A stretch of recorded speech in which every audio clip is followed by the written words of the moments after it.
dalam kondisi seperti ini Ustadz, di mana saudara-saudara kita di Palestina ini terus-terusan digempur oleh Zionis Ustadz. Ini kenapa sih Ustadz negara-negara Islam ini tidak bersatu, habis itu kita serang balik mereka ini Ustadz. Tafadhol Ustadz. Baik, saya jawab dari dua sisi ya. Yang pertama, siapapun yang mengaku muslim di masa sekarang bukan pilihan. Wajib membela Palestina. Bukan pilihan ini. Ini bukan pilihan.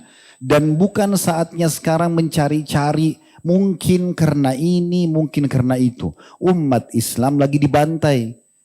Mau umat Islam yang dahulu menyerang atau tidak, itu tidak ada urusannya. Sekarang umat Islam lagi diserang dan mereka sedang membela dirinya. Kondisi teman-teman kita sekarang di Palestina mirip waktu kita dijajah sama Belanda. Bagaimana kalau kita orang Indonesia tiba-tiba melawan dan memberontak terhadap pemerintah Belanda pada saat itu? Kita disalahkan? Tentu saja tidak. Negara kita kok. Tanah air kita dirampok. Nah begitu keadaan orang Palestina. Jadi walaupun sekarang ada banyak orang di media mengatakan, oh kan orang Palestina yang duluan menyerang. Loh mereka dijajah. Masa kita dulu kalau kita serang Belanda karena mereka jajah lalu kita disalahin? Kan lucu kan? Kan tidak mungkin. Jadi ini bukan opsional sekarang. Bukan mengatakan, oh itu bukan masalah saya. Nggak bisa, wajib. Allah akan tanya kita. Per individu, apa yang sudah kamu lakukan buat saudaramu di sana? Minimal dengan doa. Hanya angkat tangan modalnya. Berdoa memuji Allah, lalu memuji salawat kepada Nabi SAW. Doakan agar Allah berikan kepada mereka solusi.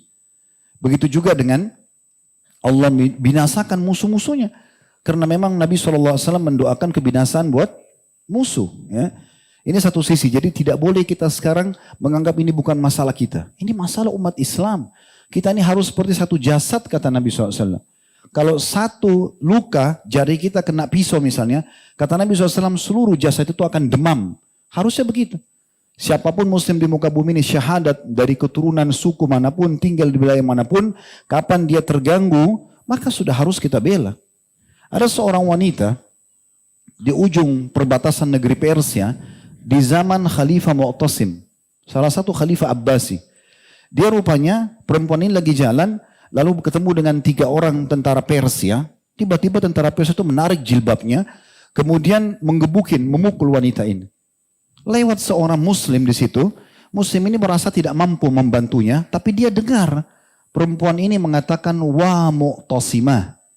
Maksudnya, hai Mu'tasim, tolong saya. Perempuan itu berkata, dan di situ wilayah jauh sekali dari umat Islam, wilayah kekuasaan mereka. Maka si laki-laki ini, dia naik keledainya menuju ke ibu kota kerajaan dinasti Abbasiyah di Irak. Jauh sekali. Perjalanannya mungkin memakan waktu 1 bulan untuk sampai ke sana. Dia izin ketemu sama Mu'tasim, diizinkan lalu dia sampaikan. Saya dengar di sana, saya lihat sendiri dengan mata kepala satu orang muslimah. Ditarik jilbabnya, digebukin sama tentara Persia. Enggak pakai nunggu Mu'tasim itu. Gak pakai nunggu, langsung dia siapin pasukan serang wilayah itu. Taklukkan, tundukkan. Walaupun musim dingin pada saat itu, mereka bertahan sampai 40 atau 50 hari untuk menembus benteng itu karena muslim tadi dicoreng kehormatannya. Jadi memang kondisinya gak bisa kita main-main kalau sudah agama yang dicoreng, ikhwan akhwat sekalian. Gitu kan? Kita sekarang harus peduli dengan doa kita peduli dengan harta kita sekarang cukup banyak lembaga-lembaga yang mengumpulkan donasi, menyumbang. Semampu kita gitu. Mungkin kalau jiwa ini butuh fatwa, ya, butuh memang pemerintah kita yang mengizinkan kita untuk pergi, dibuka itu berbeda, gitu kan?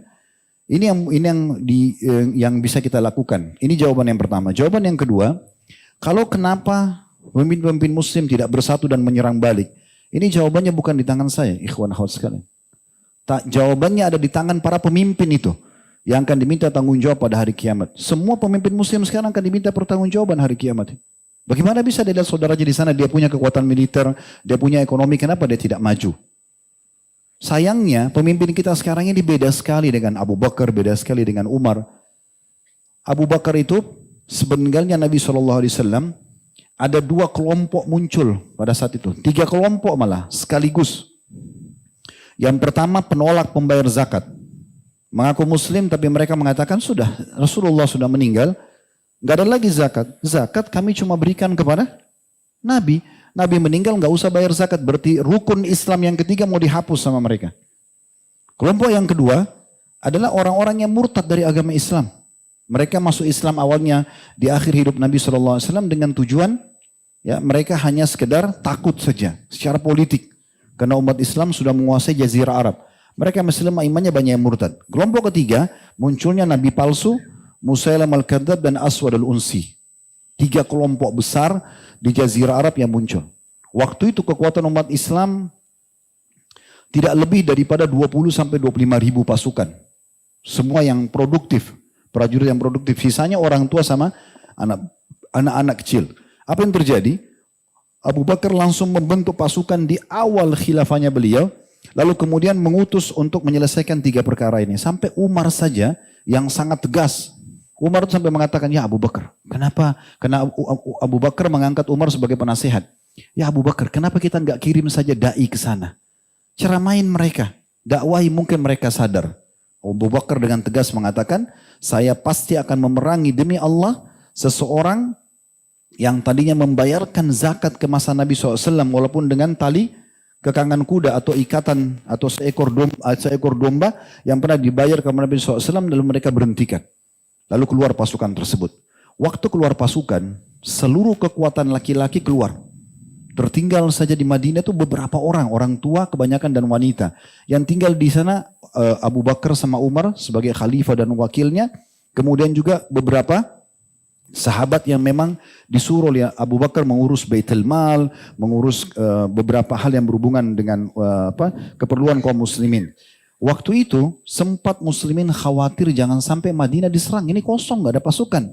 Tapi ternyata dengan niat yang tulus untuk membela Islam, membela agama Allah SWT ini yang terjadi justru musuh-musuh di luar sana berpikir gak mungkin Madinah kosong. Gak mungkin Raja Muslim mengutus pasukannya sementara membiarkan kandang dia sendiri Madinah itu kosong. Maka dengan itu mereka khawatir menyerang Madinah dan akhirnya Allah berikan kemenangan di tangan Abu Bakar. Dan ulama mengatakan jasa Abu Bakar yang luar biasa di masa hidupnya walaupun cuma 2 tahun dia telah menyelesaikan 3 perkara besar ini. Perkara pertama adalah semua penolak zakat diperangi dan harus tunduk kepada hukum Allah dan rukun Islam tidak jadi dihapus oleh mereka. Orang-orang yang murtad diperangi. Dan juga dengan para nabi-nabi palsu semuanya diperangi. Akhirnya 2 orang ini Aswad al-Unsi dan Musailam al-Kadzab meninggal di masa dia. Di zaman Umar juga begitu. Di zaman Umar tidak ada satupun orang non-muslim yang berani mengganggu umat Islam. Mengganggu saja nggak mungkin. Mereka segan. Zaman Uthman, zaman Ali, semua begitu. Ini kalau pemimpinnya seperti itu. Kalau pemimpin yang zaman sekarang kita tidak tahu. Cuma memang di satu sisi teman-teman sekalian kita jangan terlalu lancang juga berlebihan dalam berbicara tentang para pemimpin muslim. Kita tidak tahu apa yang sedang terjadi. Kita kan ini orang luar ya. Mereka yang sedang berada di satu ranah politik itu kita tidak tahu. Mungkin ada pertimbangan-pertimbangan tertentu di mana mereka belum menyerang. Kita tidak tahu apa yang sedang terjadi. Tapi kita berharap Allah berikan mereka hidayah sehingga mereka peduli. Karena di tangan mereka ada kekuatan dibandingkan kita masyarakat biasa. Jadi Allahu alam. Kita berharap satu waktu Allah Subhanahu wa taala satukan hati-hati para pemimpin muslim seperti kalau tidak salah beberapa hari yang lalu Muhammad bin Salman sudah mengumpulkan pemimpin-pemimpin negara Liga Arab dan juga membicarakan tentang masalah ini. Dan mereka sudah ada penekanan-penekanan untuk melakukan langkah-langkah yang menyelesaikan kasus Gaza. Saya lihat sendiri cuplikan sudah ada pesawat-pesawat yang terbang ke Gaza langsung membawa makanan, membawa obat-obatan, membawa mobil ambulan. Dan mereka berhasil dari Kuwait, dari Saudi dan beberapa negara itu sudah ada langkah. Cuma mungkin tidak terpublish di media secara umum. Karena memang media umumnya juga dipegang oleh orang-orang Yahudi gitu kan. Jadi memang tidak memungkinkan. Jadi kita sekarang berharap kita doakan agar Allah berikan hidayah mereka. Allah kokohkan telapak kaki mereka, Allah satukan perkataan mereka. Dan ini saya melihat momentum yang paling tepat untuk menyatukan umat Islam. Di masa selama ini selalu berselisih dalam pendapat-pendapat yang sepele, tidak diperlukan. Sekarang sudah saatnya lupain semua itu. Sekarang umat Islam lagi Allah ajak untuk bersatu. Sisi yang lain saya mau tambahkan ikhwas sekalian. Mungkin di mata sebagian orang, teman-teman kita di Palestina kesian, tertindas segala macam. Tapi kalau saya melihat dengan kacamata saya pribadi, yang saya pahami secara teori agama, justru mereka adalah orang-orang yang Allah pilih. Di saat sekarang, kalau kita lihat cuplikan-cuplikan, saya hampir setiap saat mengikuti cuplikan keadaan orang-orang di sana, mereka para ulamanya, bagaimana mereka pun tetap sholat Jumat, mereka sholat 5 waktu di masjid walaupun terjadi peperangan. Dan mereka itu terlihat sekali membahasakan, Alhamdulillah kami bersabar dengan ujian ini. Alhamdulillah kami menikmati proses ini. Para syuhada diciumin sama mereka. Mereka merasa gembira. Ibunya bangga dengan anaknya mati syahid. Ini Allah pilih mereka menjadi orang-orang yang betul-betul merindukan akhirat. Dunia jadi kecil buat mereka. Building hancur depan matanya, anaknya meninggal. Tapi mereka harus terima fakta itu semuanya. Dan di saat memang umat Islam belum bisa membantu mereka. Ini peluang yang luar biasa. Siapa yang Allah berikan kesempatan beramal saleh, terutama dia bisa berjihad di jalan Allah dengan cara yang benar. Seperti di Gaza sudah jelas caranya benar. Mereka lagi dijajah, mereka melawan gitu kan. Maka ini adalah sebuah karunia yang luar biasa. Karena tinggal tunggu satu peluru, satu bom, selesai. Bagi dia mati syahid dan mendapatkan mati terbaik. Kita belum tentu bisa dapatkan itu. Allah sedang memilih mereka.